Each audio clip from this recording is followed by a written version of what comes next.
How did football get to feel like it was completely out of control? Everything in college sports right now, it just feels like it's changing so quickly.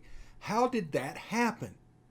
Well, actually, this is a 20-year problem that's been butterfly affecting all the way through as we go. Anyway, this is the Locked On Ole Miss Podcast, and I am going to tell you all about it right after this. You are Locked On Ole Miss, your daily podcast on the Ole Miss Rebels, part of the Locked On Podcast Network, your team every day.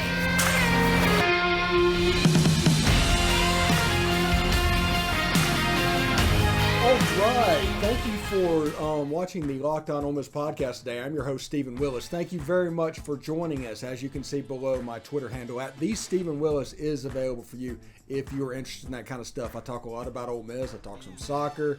Occasionally some politics might pop in there. If you're just interested in a different perspective, that's what you need to do. If you're not, that's okay too. So I do want to say before we get started that thank you. I'd like to thank LinkedIn Jobs for being the official college football recruiting sponsor across the Locked On College Network. LinkedIn Jobs helps you find the candidates you want to talk to. Helps you find the candidates you want to talk to faster. Post your job for free at linkedin.com/LockedOnCollege. Terms and conditions apply. So, also, I want to thank everybody for making the Locked On Ole Miss Podcast your first listen every day. We are free and available on all platforms, including YouTube. So do us a favor, subscribe to the YouTube channel. Hit the bell for new videos whenever they come up there. You get notified when that happens. And, of course, upvote the video itself. If we get to 2,000 subscriptions before August or before the Troy game, we will be doing a pregame show. So if you have subscribed, thank you. Tell a friend. If you haven't subscribed, please do. We try to do some pretty good stuff that not any other people will do because this is just not their wheelhouse. If we're going to be perfectly honest about it. But it is our wheelhouse. We want to make it our wheelhouse because we are about perspectives and commentary. And one of the things that drives people insane is the college sports is changing too rapidly. Everything, it almost feels out of control. How did this begin? And we're going to take the next 30 or so minutes, and it might bleed into a second show, I don't know, but we're going to try and get everything in here. Talking about what we believe was let's say the key frames in this timeline of college sports. Now, it starts in the late 2000s. I think it's 2008, 2007. Do not hold me to account for dates. I'm going to try and do a chronological order, but I do not have a lot of information on dates. Except I think 2009 is the Longhorn Network. And really, that's the domino that kicked all of this off. But even before the Longhorn Network was the Big Ten Network. They were the first conference. Them and the Pac-12, but the Pac-12 woefully mismanaged theirs, and as a result, the Big Ten right now is eating their alliance up. But they started their own network and started to make money doing it. So others saw the Big Ten in a fear of missing out, a total FOMO thing. They saw that they were missing out on some money, and they weren't going to want to be left behind. And that doesn't sound like a whole big thing because it was kind of a small thing back there. But that led conferences to look around and see what they can do. The SEC kind of delayed it a little bit. They kind of put it on the back burner. They wanted to see what the Big Ten did because if we were being honest, the SEC could start late. They had the ability to instantly encapsulate a huge audience. But there was Texas. And ESPN wanted to get in the network game because Fox was doing the Big Ten networks. And I think DirecTV did the Pac-12 for some reason. They always had weird carriage deals. That they just kind of screwed that up from the beginning. But ESPN was desperate to get into the conference network game because Fox was in the Big Ten game. And the SEC was not really wanting to move that quickly. The Big 12 did not have the ability to do it. They could not have a network. And because they had voted against it, because Texas and Oklahoma And I think even at this point, like Nebraska voted against it coming in at being able to form a network. So right after that happens, the news of the Longhorn Network broke. And not just that, they broke how they intended on using it, broadcasting high school games, doing all kinds of stuff that there was already a creative, an imbalance in that conference. This was going to create another one. So people got genuinely mad about this network. I mean, probably more so than people anticipated. And you had Nebraska and Colorado. Colorado bailed to the Pac-12. Nebraska bailed to the Big Ten first. And then Texas A&M, they bailed to the SEC next. And then Missouri bailed to the SEC. And so the Big 12 became the Big 8, and they had to add teams. So they went, obviously, looking at the American. They grabbed West Virginia. They grabbed TCU.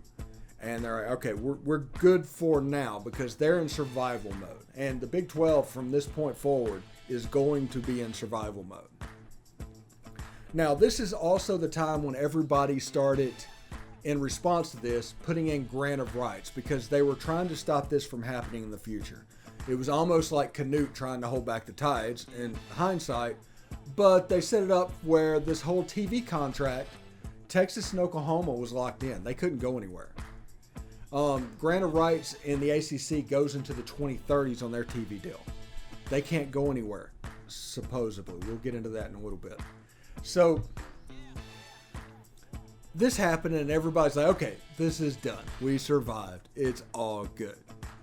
Well, sometime in the mid-2000s, I'm not sure when, Fox decided to take college football really seriously.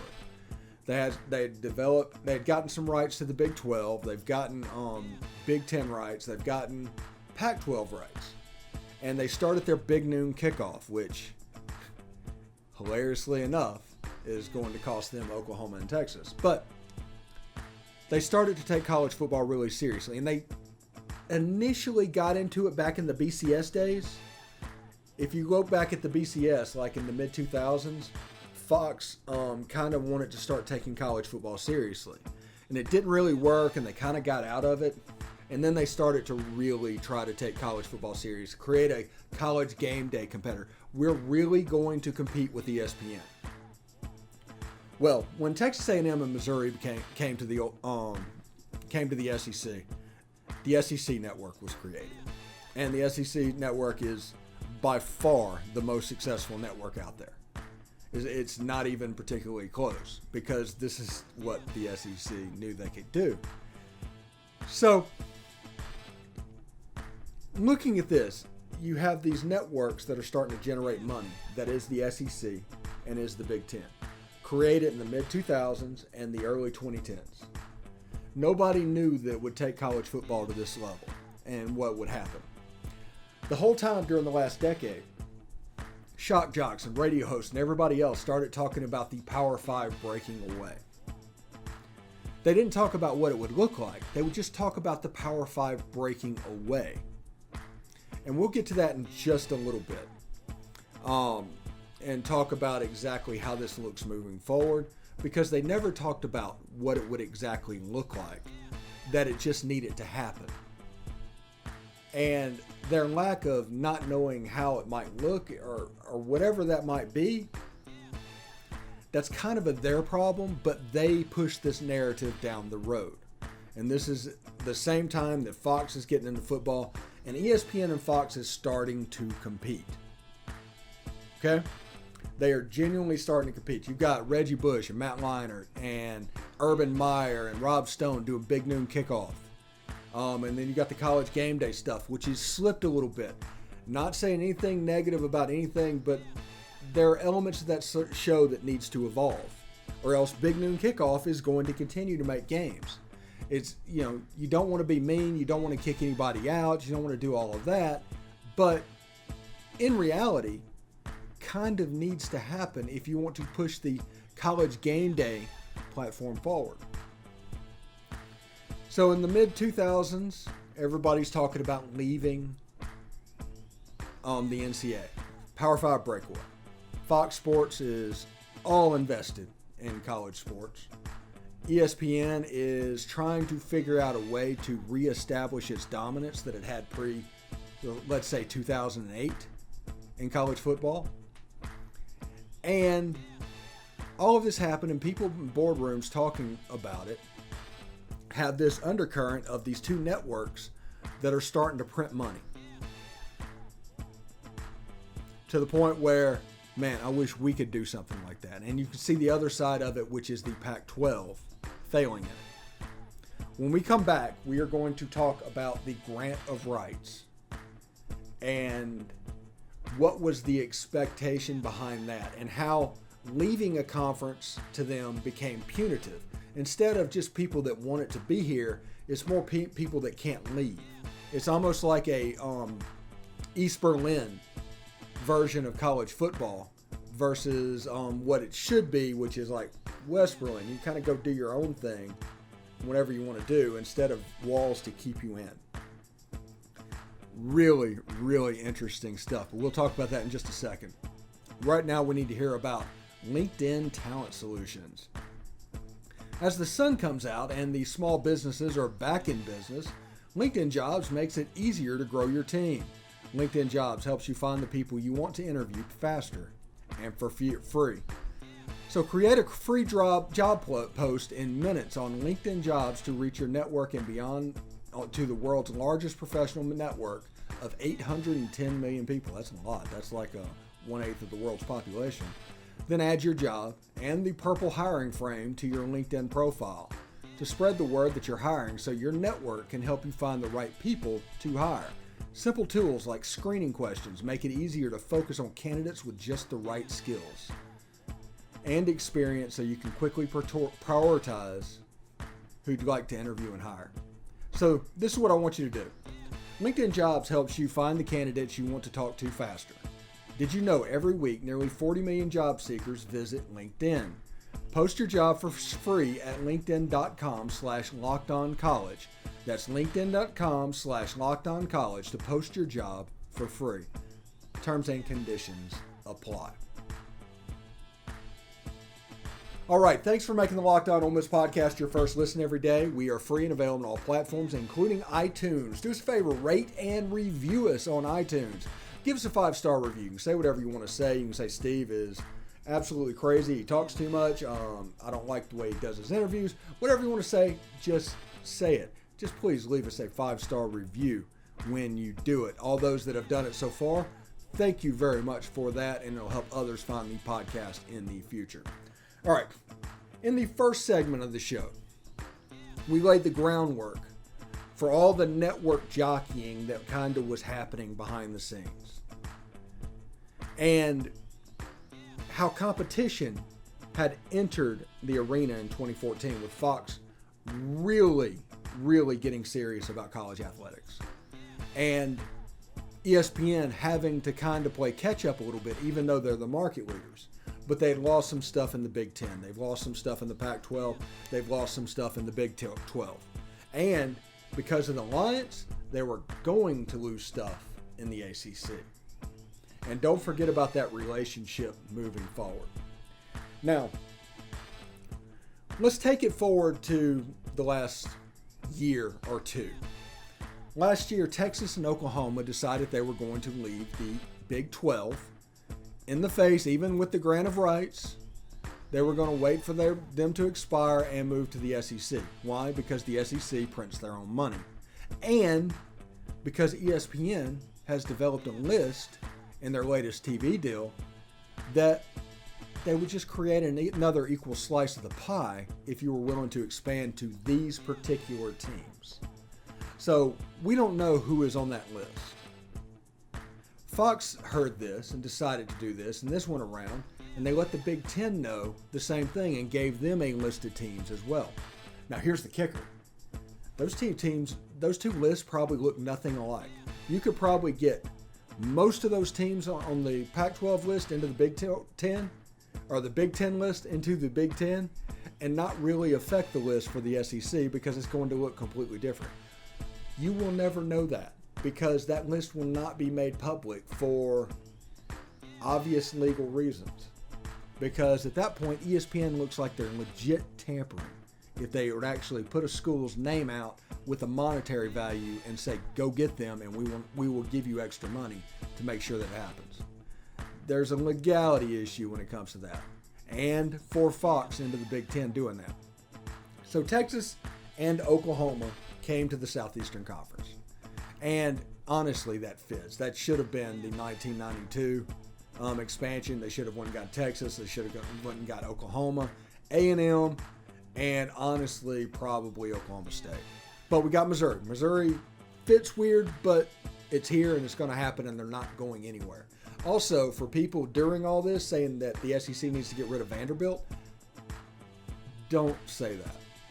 Quit saying that. It makes you sound, I don't know, irregular or not knowing exactly what you're talking about. Because Vanderbilt is the only school that allows the Southeastern Conference to function without the Freedom of Information Act.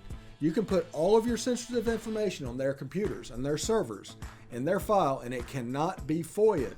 Even though Ole Miss, even though Mississippi State, even though LSU, they're all public schools, you can kind of hide conference information.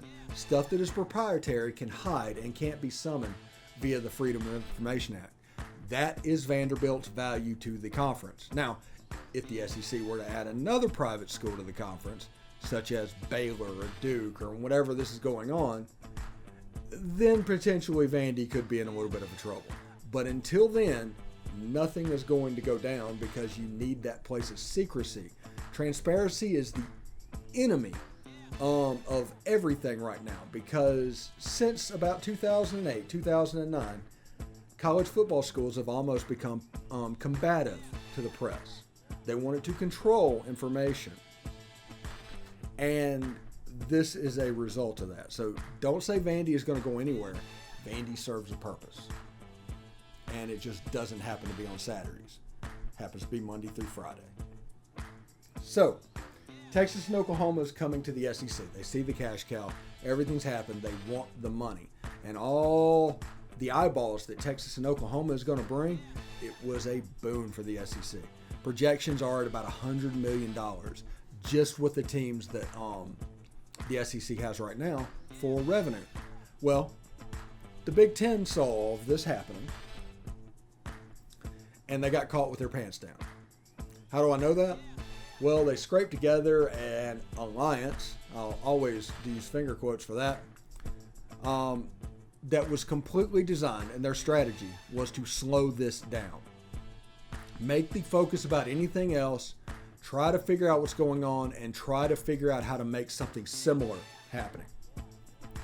It was a, hey, Fox, ESPN's doing this for the SEC. What are y'all going to do for us?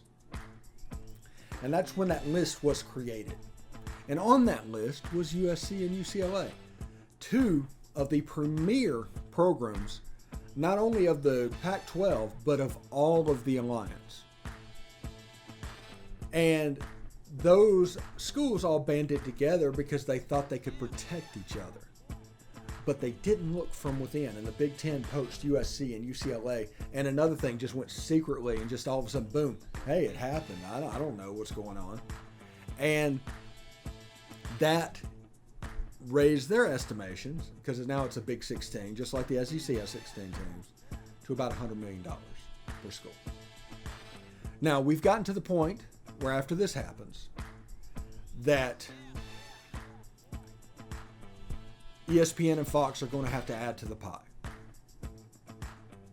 And we've also gotten to the point where this happened, where there's two definitive super conferences developing. And they are going to print money. They're going to have advantages that others do not have. Now, the Pac-12 and the ACC are the two conferences that are in focus right now. Pac-12, a couple more teams could go to the Big Ten. ACC looks like it could be on the chopping block for the SEC. Now, the problem is the grant of rights. Now, I do not know, honestly, what I'm talking about right now with the grant of rights. I do not understand the legalese. If you do, let me in.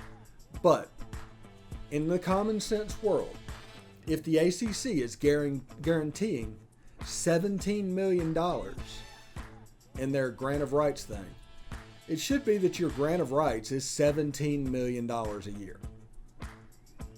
I don't think they could ask you for $81 million from the SEC to cover a $17 million bill. That doesn't make sense to me. And I think if they argued it in court and everything, they could have to pay the $17 million a year, but they get to keep the $50-something million a year. So that makes it a cost-effective way, even with the grant of rights, because I just don't see how the ACC can take the rights of any school for the totality. It probably has to stop at what the ACC was paying out. So that's going to be interesting. But in 2009, when Texas and Oklahoma and all this originally kicked off, the big thing was get a major school from inside a state, because carriage fees on cable networks, you could charge a premium for it. You could make more money for it. And that's the reason Texas A&M got called Missouri. They were single schools, and definitely not in the same area. Well, also, whenever Fox came in about 2014, cord cutting became a serious thing. And with cord cutting, meant that one team per state, not really the thing. Now you want a nice, diverse fan base. You want them spread out all over the place. You want your streaming apparatus to get hit. And to, if North Carolina has fans in Utah, a bunch of fans in Utah, you want them to come on board as well. It's not just about that North Carolina school. It's not just about the South Carolina Gamecocks. Now the Clemson Tigers have a place. Now the Florida State Seminoles have a place. Now the Miami Hurricanes have a place in the conference. The Virginia Tech Hokies potentially. And carriage fees and all that probably have some semblance, but it's lessened. And we'll talk about that and gate receipts and how they are actually lessening, along with booster influence. They don't know it's happening yet, but they're going to look up in 10 years and realize the say-so that they used to have, they don't have it anymore. And we're going to talk about that in the third segment. But with the competition and the carriage rights that's going on, the SEC has a decision to make. Do they want to go ahead and do the deal? It might take a little while. Why don't they do it right now and take 8 teams? Why don't you take the North Carolina, Florida State, Miami, Virginia Tech, Georgia Tech, NC State, Virginia. Maybe go over to the Big 12 and see if Oklahoma State and Baylor want to play. And build out your conference that is actually still regional and only goes as far as Waco, Texas, out west, and just completely fills in this area. And you can send it to a national audience. What you were doing. See, that's the kicker. That's the kicker that what these networks have done. It is taking a regional sport, the Southeastern Conference, and making it a national brand. Count the quarterbacks from California that are playing in the SEC right now. Yeah. It's all because of the SEC network. The rise in baseball, because of the SEC network. The rise in basketball, because of the SEC network. That network is the driver behind everything. It is the money that allows, it's like a self-replicating circle that you do well, you get money, you do even a little bit better, and this is what's happening to the Big Ten, the SEC, and the rest of them. The gap is developing. And the teams that are not in those leagues are saying, if we are serious about this, if we are genuinely serious about this, I mean, we need to do something. And as you can see with USC, UCLA, Texas, and Oklahoma, they're doing something. Now, the question is, what is the next step? Because there will be a reaction. There just will be. It might not happen this year, it might not happen next year. because of the grant of rights, it allows them to move slowly. And the fact that they can do things in the dark now, you used to could count on anything like this happens, like 3 weeks later, somebody was talking. Nobody talks now. Nobody. Like 24 hours before the vote to let USC and UCLA into the Big Ten is the first time we heard about it. There were rumors that everybody's like, okay, yeah, that sounds right. But there was nothing really concrete. When we come back, we will talk about this new landscape, plus NIL, plus the transfer portal, and what that means to the traditional booster. It's a crazy thing. It's absolutely a crazy thing. So, right now, BetOnline is your number one source for all of your betting needs and sports information. Find all the latest sports developments, league reviews, and news, including this year's NHL playoffs and Major League Baseball. BetOnline is your continued source for all of your sporting wagering information, including live betting, esports, and scores. And BetOnline.net remains the best spot for all of your sports scores, podcast, and news this season. BetOnline.net is the fastest and easiest way to check on all your favorite sports and events, including MMA, boxing, and golf. Head to the website today or use your mobile device to learn more about the trends and action. If you see our thing popping up, you can see that Ole Miss is a 21.5-point favorite in the first game against Troy. They're also predicted to win 7.5 games in the regular season. If you disagree with this, if you think it's over, you think it's under, it's an opportunity to put your money where your mouth is. BetOnline.net. BetOnline, where the game starts.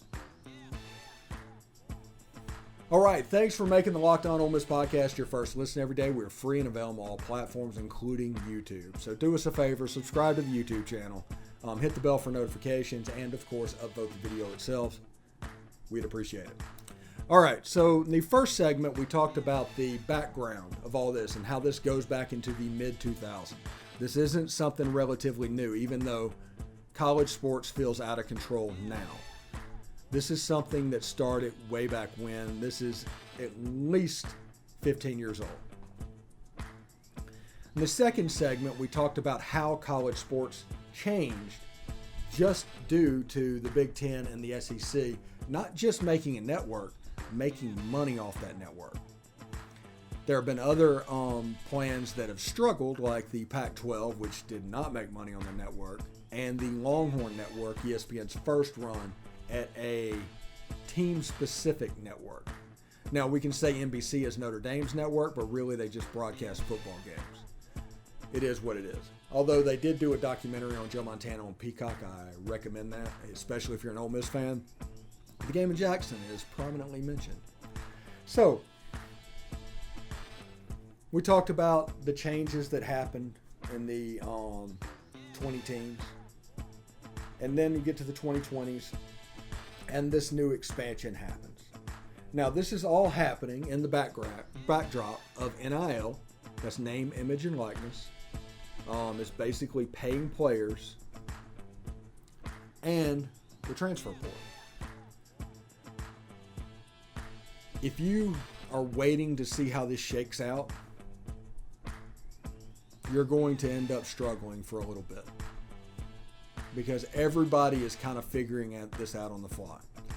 Collectives are raising, they're popping up everywhere, and they're raising money. The boosters that used to give to the school are now giving to these collectives so that they can pay players. Which, again, that's fine. Players deserve to be paid. I'm all for it. But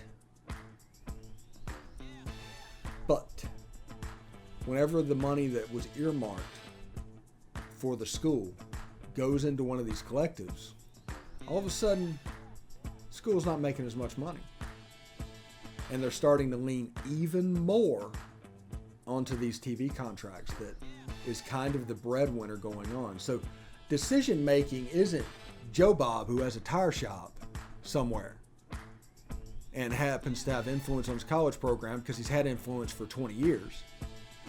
Now it's starting to go even more to these TV networks because the TV contracts is a special level of money. Now let me explain this. I left Ole Miss in 2007. That's 15 years ago.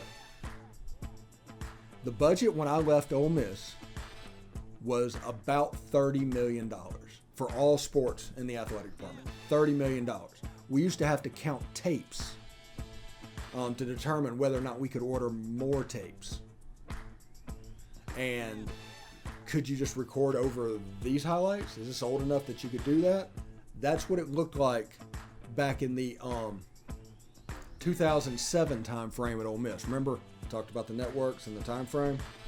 Ole Miss's athletic budget right now is somewhere north of $110 million.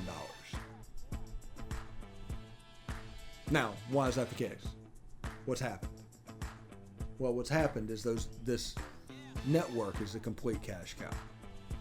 And because of that, even gates mean less. Even gates for games mean less.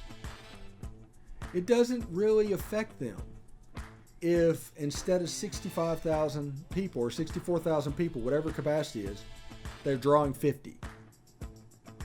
Now, they still like the 50. They still like the money that does that. But the gates don't necessarily mean what they used to.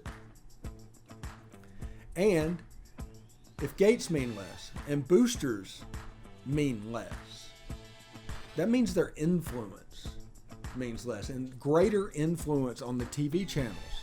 Now, you can't really put the toothpaste back in the tube on this one. It kind of is what it is.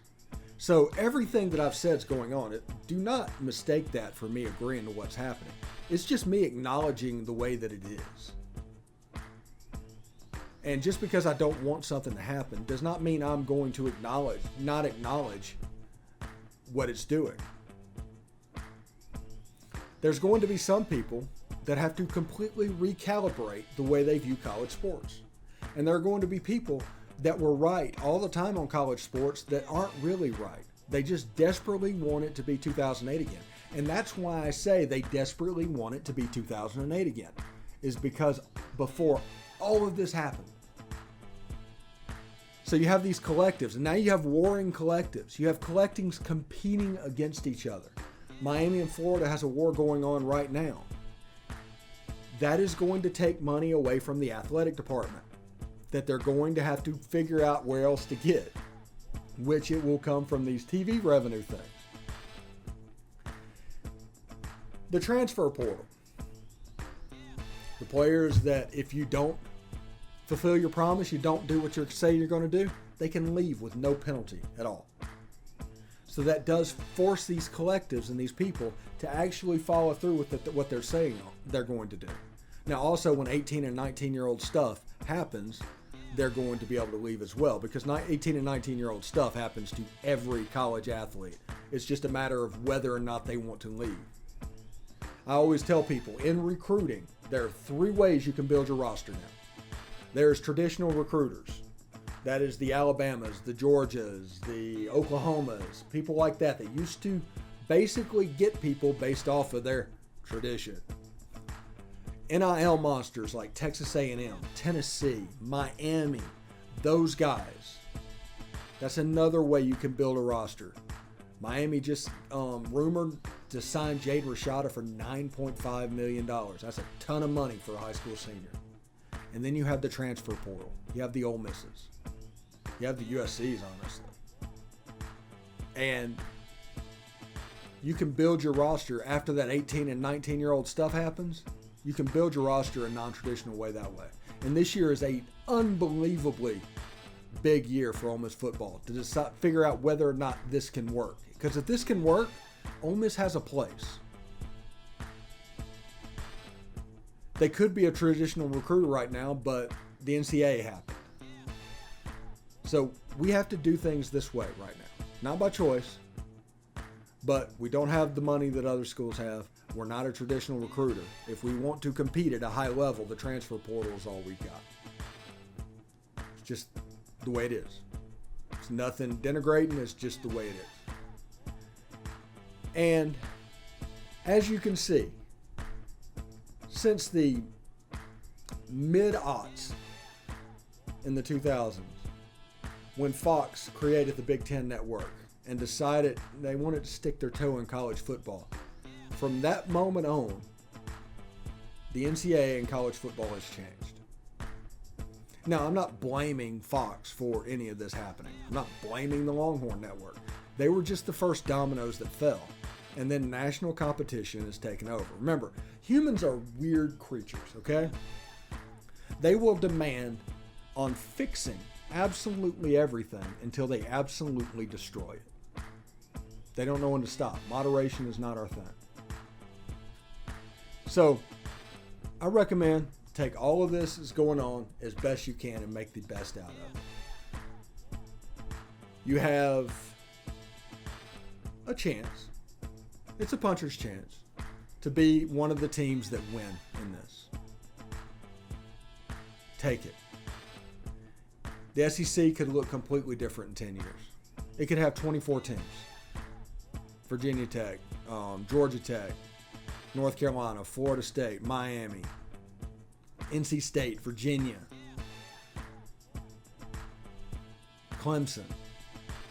Those guys could fill up the conference. And my goal that I would like to see is I would like to see the SEC really expand. Let me explain this before I get out of here.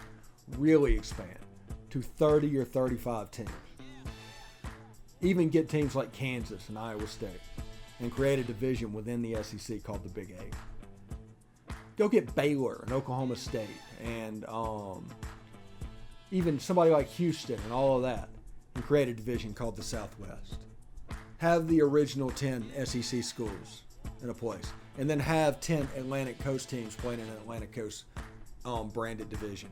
It might be 40 teams in the league, but that's just at the top. Inside the divisions, everything would function like it used to. Everything would look like it did